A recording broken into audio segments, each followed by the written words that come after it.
The sea air carried a hint of salt and spring warmth through the portholes as Charles Frohman sat at his table in the grand dining room of the RMS Lusitania. The ship, an engineering marvel of its time, was on the final leg of its journey from New York to Liverpool, cutting gracefully through the waters of the Celtic Sea. Frohman, the theater impresario known for bringing Peter Pan to the stage, was entertaining a group of friends and admirers as he had done every day since leaving New York.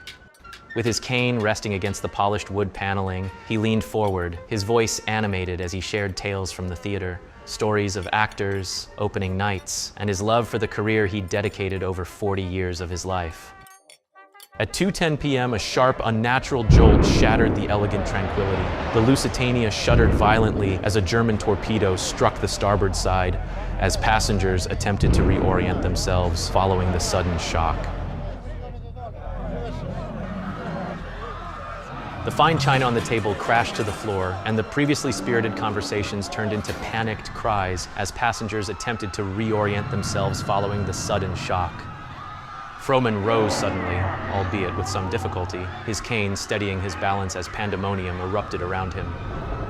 Passengers surged toward the decks, their fear palpable. Despite his own limited mobility from a fall years earlier, Frohman remained composed. By the time he reached the promenade deck, smoke curled from the ship's wounded hull, and lifeboats dangled precariously in the chaos. He lit a cigar, exuding an unshakable calm. Beside him stood Alfred Vanderbilt, another man of prominence, and together they turned their attention to the ship's nursery.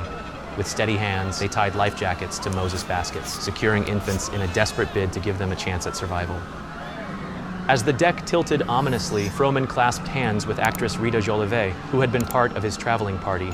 In those final harrowing moments, Frohman looked at Jolivet, paraphrasing the words from his most famous play, "Why fear death? It is the most beautiful adventure that life gives us." As the Lusitania slipped beneath the Irish Sea, a colossal wave swept the deck.